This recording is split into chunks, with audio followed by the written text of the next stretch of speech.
এটি সকল ধরনের ডাটাকে বাইনারিতে রূপান্তরিত করে, সমাধান শেষে আবার ডাটায় রূপান্তরিত করে প্রকাশ করে। অর্থাৎ আমরা কম্পিউটারে যত কিছু তথ্য ইনপুট করি সেই সবগুলোকে বাইনারিতে রূপান্তরিত করে।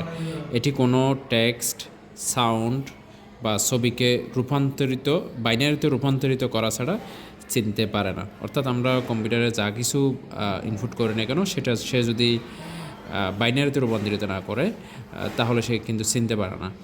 আমাদের যা কিছু আমরা কম্পিউটারে ইনপুট করি না কেন সেটা সে বাইনারিতে রূপান্তরিত করে, এবং রূপান্তরিত করার পর এটি ডাটা গ্রহণ করে, পরে অ্যানালাইসিস করে এবং ফলাফল প্রকাশ করে।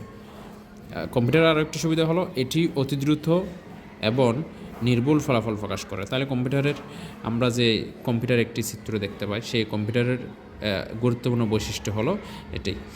আমরা যেই ছবিতে যে জিনিসটা দেখতে পাচ্ছি, এই যন্ত্রটি দেখতে পাচ্ছি, এটি হলো কম্পিউটার।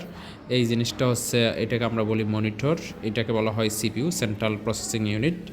এটা মূলত কিবোর্ড, আর এটা হলো স্পিকার, যেটা দিয়ে শব্দ আমরা আউটপুট হিসেবে পেয়ে থাকি। আর এটার নাম হচ্ছে মাউস। এটা এখানে লিখে দিয়েছে মাউস। ইনপুট ডিভাইস কিবোর্ড, এটাও ইনপুট ডিভাইস। তারপরে সিপিইউ বা এটাকে ডেস্কটপ কম্পিউটার মূলত সিস্টেম ইউনিট যেটা।